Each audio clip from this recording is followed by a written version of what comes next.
नमस्कार प्रिय साथियों, आप सभी का सनबीम क्लासेज के ऑनलाइन प्लेटफॉर्म पर स्वागत है।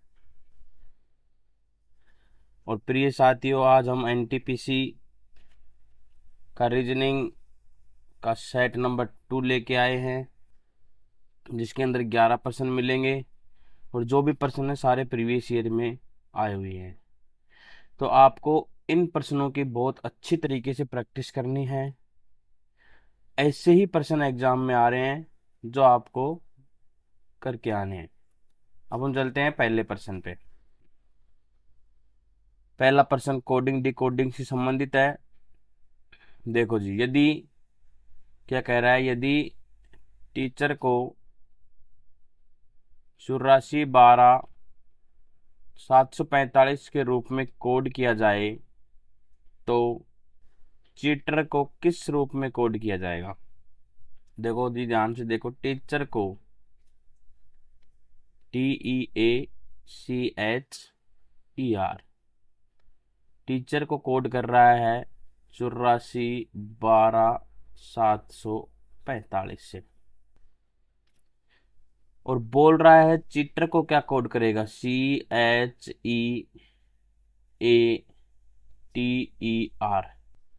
चीटर का कोड है। अब सवाल करने से पहले आपका सबसे पहले इसको समझने से पहले भी एक बार ध्यान ऑप्शनों पे जाना चाहिए। देखो, यही एक तरीका है सवाल को आसान और जल्दी करने का। ऑप्शनों पे जाना चाहिए कि दो पहले दो ऑप्शन देखो, 27 पे हर ऑप्शन के पहले दो का कोड है 27 और जो अंतिम कोड है वो है जी 5। तो आपकी कोशिश होनी चाहिए कि पहले दो कोडों को न चेक करके अंतिम को न चेक करके इनमें से किसी एक कोड को चेक किया जाए जो अलग अलग लिखा हुआ है। सवाल आसान हो जाएगा।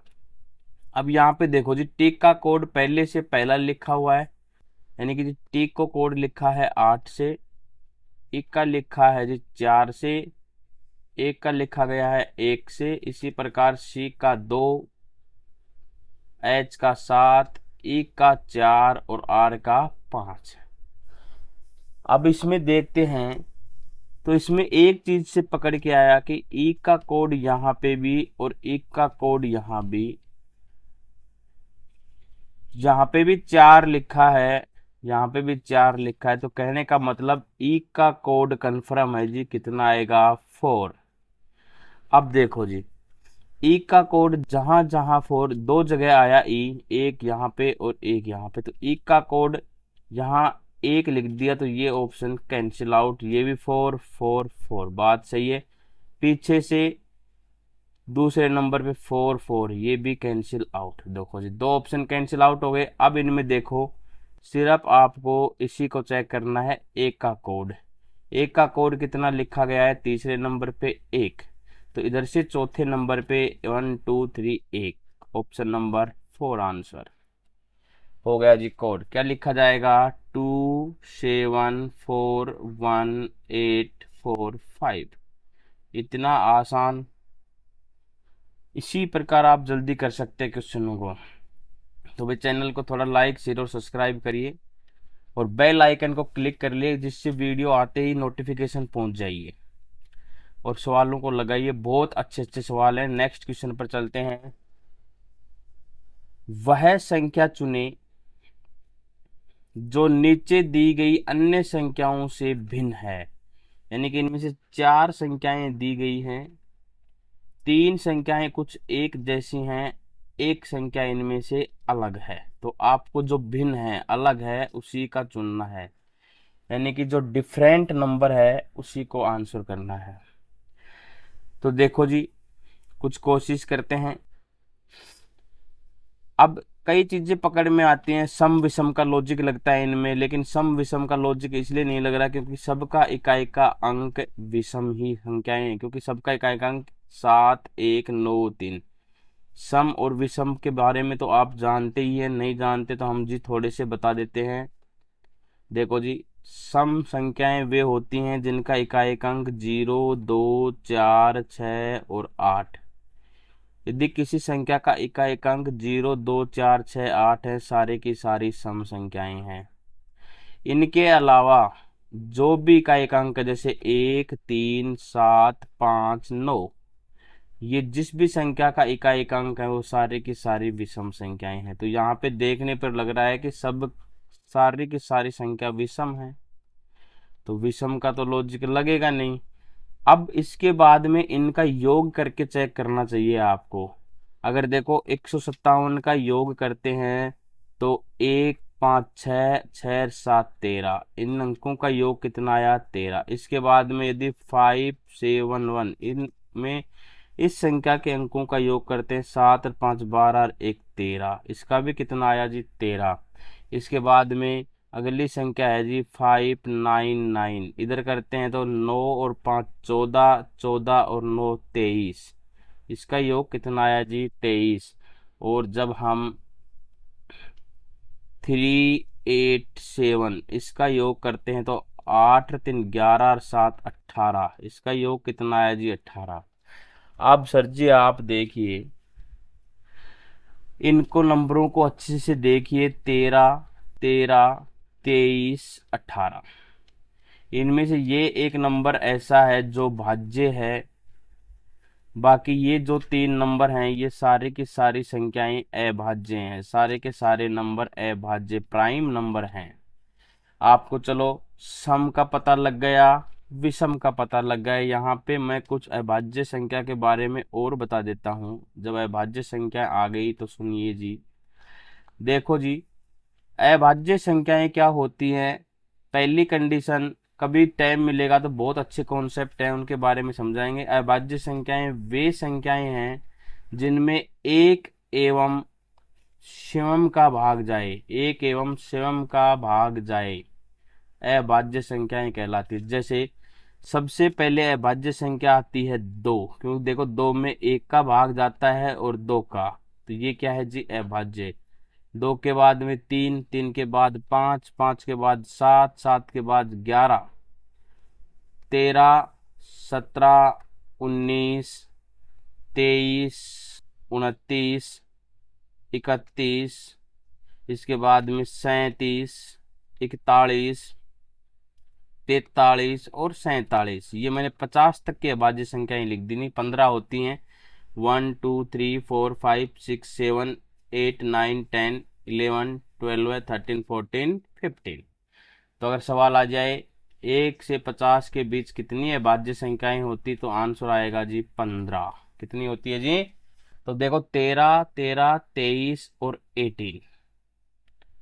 तो सबसे विषम कौन सी संख्या हो गई 387, तो option number D, option number D. I hope समझ में आया होगा, बहुत अच्छे कॉन्सेप्ट, 3-4 चीजें समझ में आई होंगी। सम संख्याएं क्या होती हैं, विषम क्या होती हैं, अभाज्य क्या होती हैं।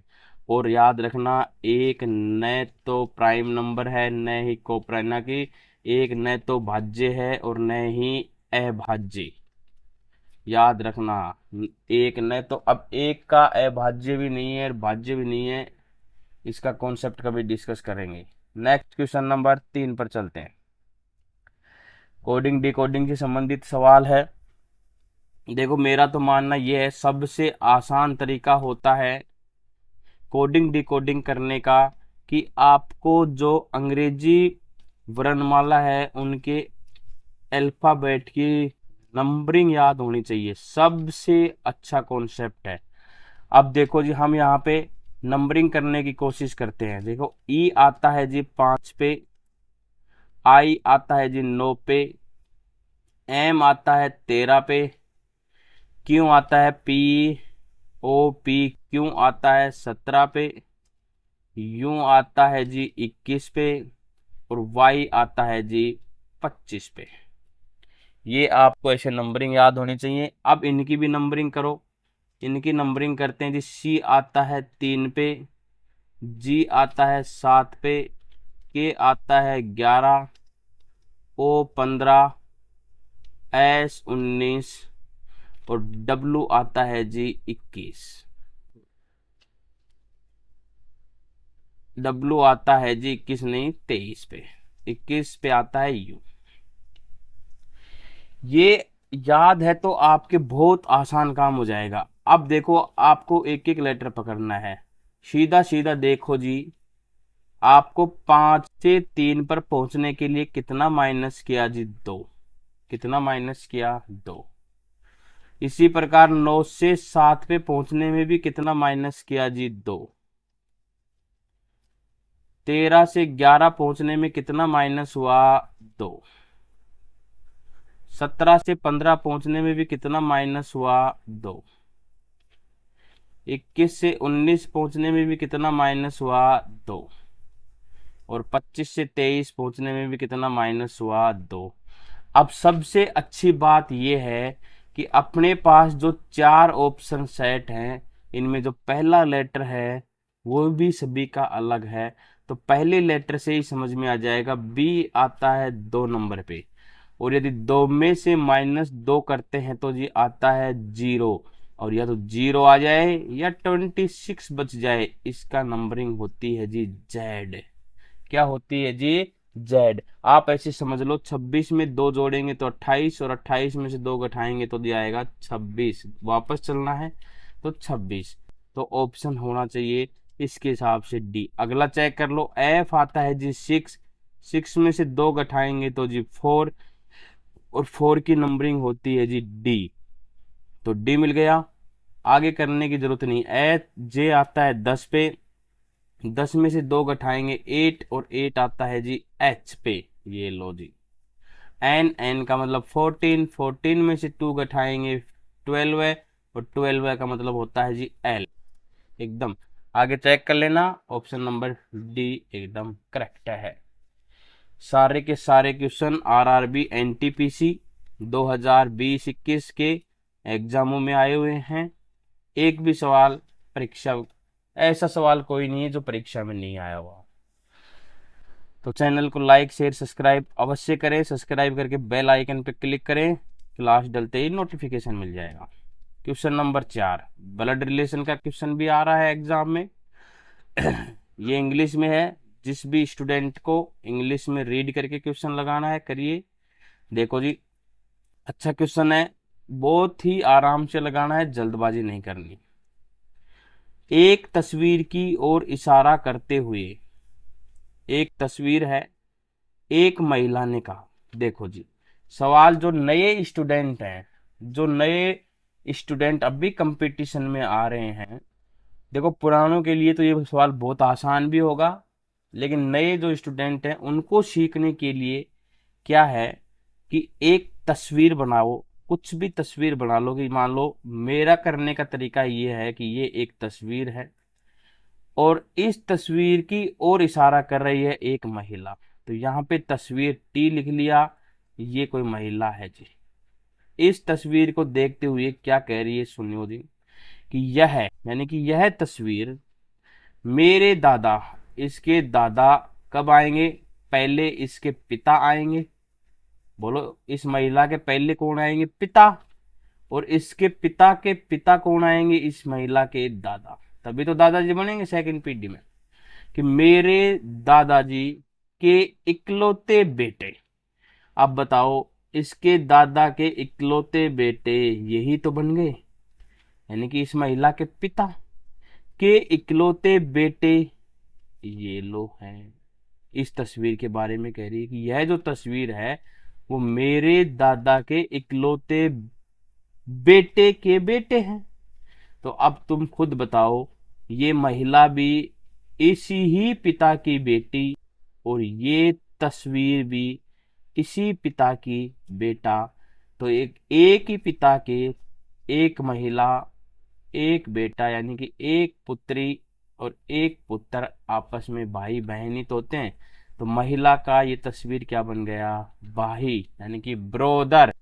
तो ऑप्शन नंबर 4 आंसर। तो अगर आप एकदम नए नए कंपटीशन में आ रहे हैं तो भाई इस सवाल को लगाने का तरीका यही है। जल्दी लगेगा, गलत नहीं होगा, पीढ़ी दर पीढ़ी बनाते चलो, कभी सही गलत नहीं होगा। ठीक है जी, ऑप्शन नंबर 4। नेक्स्ट क्वेश्चन पे चलते हैं जी। ये लो जी, ये भी एक कोडिंग डिकोडिंग का ही सवाल है। Very very important, coding decoding आपको करना है तो अल्फाबेट की नंबरिंग आनी चाहिए आपको। हम करते हैं जी, देखो जी, आर आता है 18। याद करने के इसके बहुत तरीके हैं, एक स्पेशल छोटी सी वीडियो क्लिप बना के इनको याद करने की वीडियो डालेंगे। आर आता है 18, एम है जी 13, एस 19 और किंग्स 11 पंजाब, किंग 11 पे, एस 19, एल 12, यू 21, आई 9। ठीक है जी। देखो जी, बस सवाल तुरंत समझ में आ जाएगा।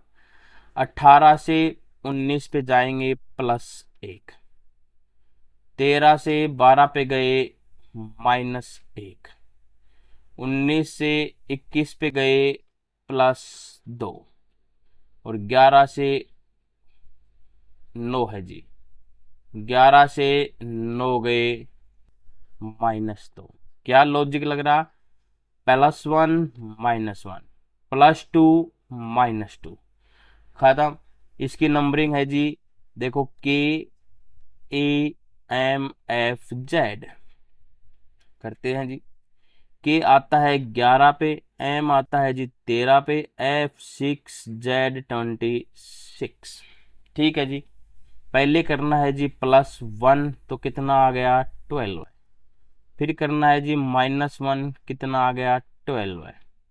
फिर अगला है जी +2, कितना आ गया जी 8 और -2 कितना आ गया जी। अब देखो 26 में से -2 जाएगा तो आएगा जी 24। अब 12 की नंबरिंग होती है जी एल, फिर 12 की नंबरिंग होती है जी एल, 8 पे आता है जी एच और 24 पे आता है जी एक्स। बोलो कितना आसान हो गया। LLHX, LLHX, option number 2, option number 2।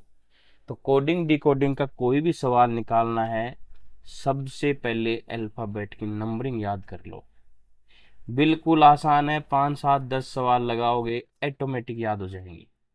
Next सवाल करते हैं जी, मैथमेटिकल ऑपरेशन का सवाल है। बिल्कुल आसान है, सब लगा के आते हैं, लेकिन प्रैक्टिस जरूरी है। क्यों? बिना प्रैक्टिस काम चलता नहीं। अवश्य गलत कर दोगे अगर प्रैक्टिस नहीं। कुछ नहीं करना, सिर्फ ये करना है, इनमें सब चीजें दे रखी है कि जहां पे एंड लिखा हुआ है उसका अर्थ है प्लस, डॉलर का अर्थ है माइनस, हैज का अर्थ है भाग और प्रतिशत का अर्थ है गुना। पुट करिए, उसके बाद में बोर्ड मास का नियम लगा दीजिए। करते हैं जी 9।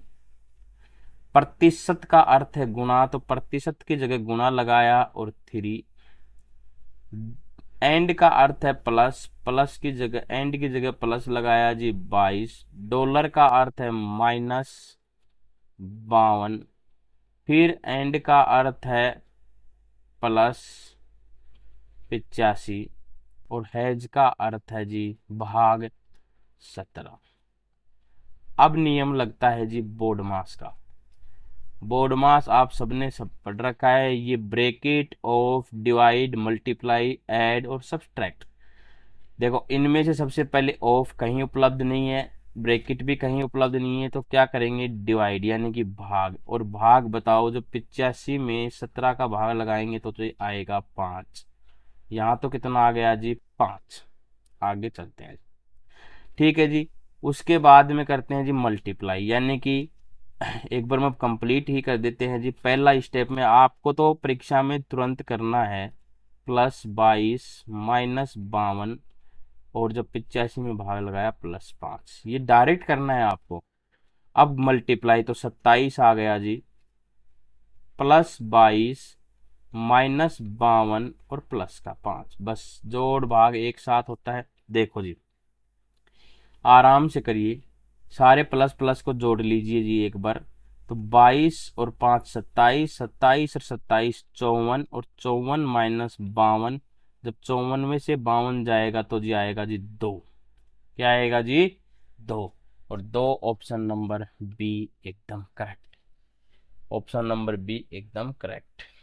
तो ये मैथमेटिकल ऑपरेशन का क्वेश्चन था, अच्छा क्वेश्चन है, परीक्षा में आता ही आता है। नेक्स्ट सवाल पे चलते हैं जी, क्वेश्चन नंबर 6। ये लो जी, श्रृंखला में प्रश्नवाचक चिन्ह के स्थान पर मान ढूंढे। सवाल ये कह रहा है जी,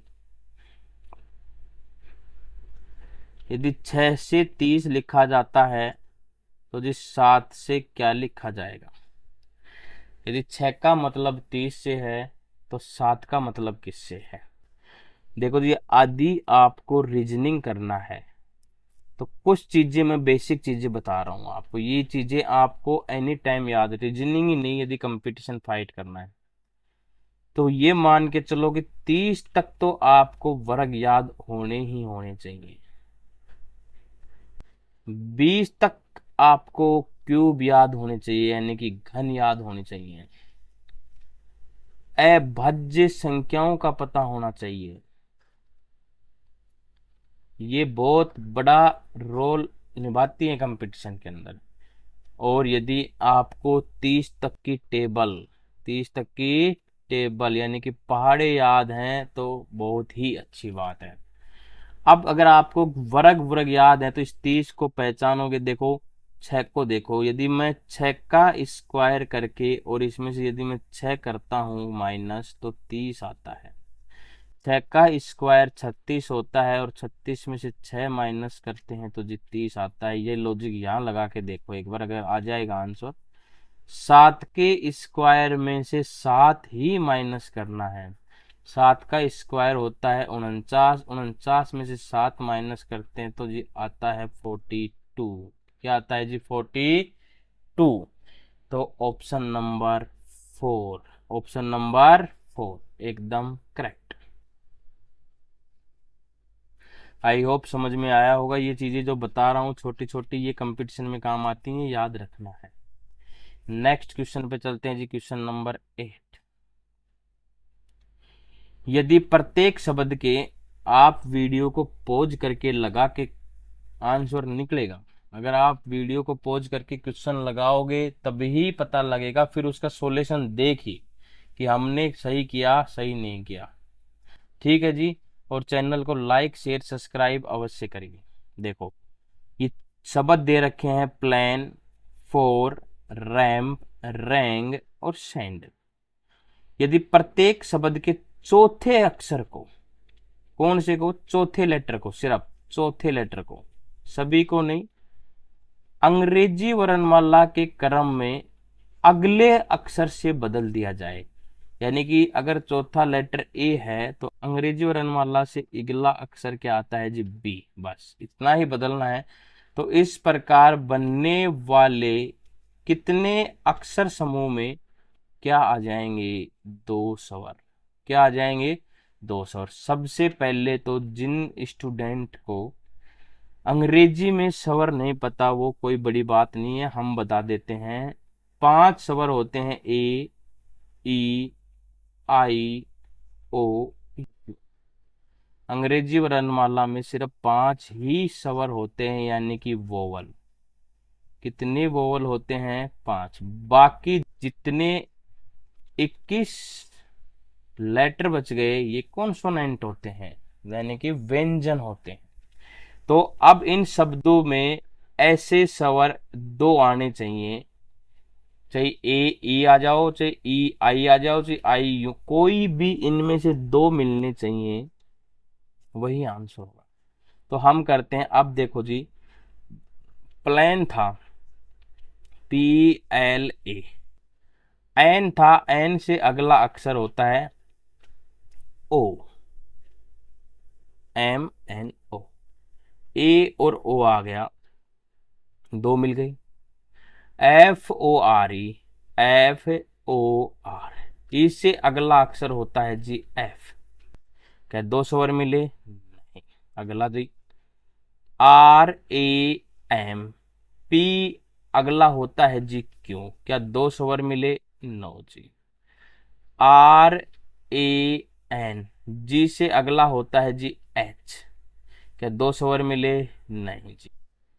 SAN, डी से अगला होता है जी ई, ए और ई। क्या 2 स्वर मिले? बिल्कुल। तो ऐसे अक्षर समूह में 2 स्वर होंगे, कितने हो गए? 1 और 2। तो आंसर कितना आ गया? D, option number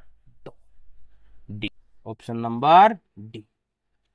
I hope question समझ में आया होगा। अच्छा क्वेश्चन था, ऐसे ही क्वेश्चन आ रहे हैं, इनमें और भी चेंज कर सकता है।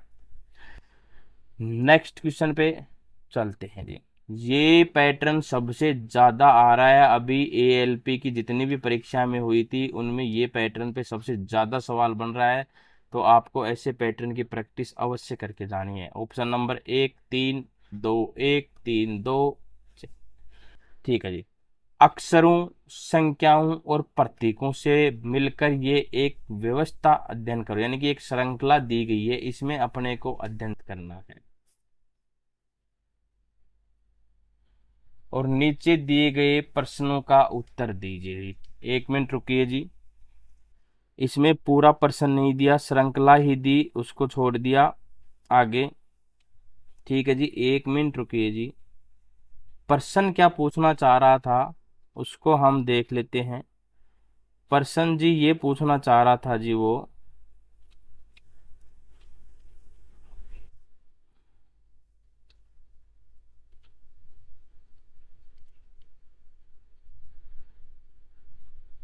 हाँ जी, प्रश्न ये है कि उपरोक्त श्रृंखला में, हम यहां लिख देते हैं, उपरोक्त श्रृंखला में,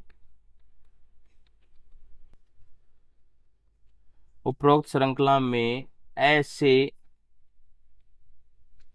ऐसे कितने अक्षर हैं, ऐसे कितने अक्षर हैं, ऐसे कितने अक्षर हैं जिनमें से प्रत्येक के ठीक पहले एक प्रतीक, जिनमें से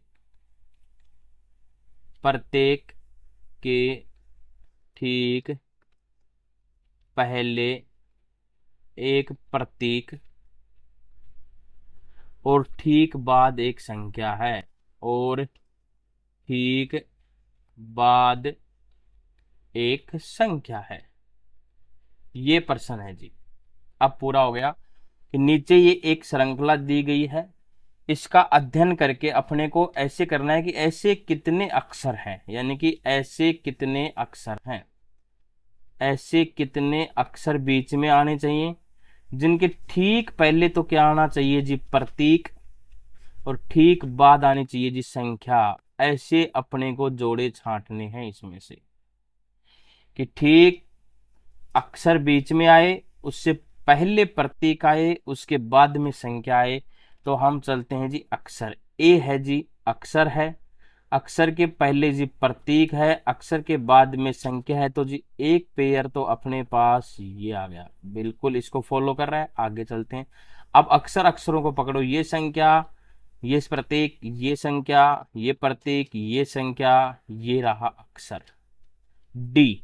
अब डी के पहले प्रतीक आना चाहिए, जबकि डी के पहले है जी संख्या, इससे बनेगा नहीं। अगला अक्षर ये रहा जी पी, पी के पहले प्रतीक आना चाहिए जी, इससे भी नहीं बनेगा। इसके बाद में अगली अक्षर है ए, ए से पहले प्रतीक आना चाहिए जी, नहीं बनेगा। फिर प्रतीक आ गया जी, फिर संख्या आ गई जी, फिर अक्षर, अक्षर के पहले प्रतीक आना चाहिए जी, बिल्कुल नहीं बनेगा। फिर संख्या, फिर अक्षर, अक्षर के पहले प्रतीक आना चाहिए जी, संख्या है जी, नहीं बनेगा। फिर प्रतीक आ गया जी, नहीं, ये अक्षर, अक्षर के पहले प्रतीक, संख्या, बिल्कुल बन गया, दूसरा जोड़ा मिल गया जी, स्टार क्यू 9। आगे चलते हैं जी, 9 संख्या, ये अक्षर, अक्षर के पहले प्रतीक नहीं है जी, फिर अक्षर, अक्षर के पहले प्रतीक नहीं जी, संख्या, संख्या, प्रतीक, प्रतीक, ये रहा जी एच, एच के पहले प्रतीक फिर संख्या, बिल्कुल जी, डॉलर, अक्षर, संख्या, इसके बाद में संख्या, संख्या नहीं है जी, और कोई नहीं है। तो ऐसे कितने पेयर हैं इस श्रृंखला में, जब बीच में अक्षर हो, पहले प्रतीक, बाद में संख्या, 3, और ऑप्शन नंबर 1 एकदम करेक्ट। 3। इन सवालों को करने का यही तरीका होता है, थोड़ी प्रैक्टिस करोगे तो फास्ट करने लग जाओगे। तो भाई चैनल को लाइक शेयर सब्सक्राइब अवश्य करें प्रिय साथियों। नेक्स्ट क्वेश्चन पे है जी, क्वेश्चन नंबर 10।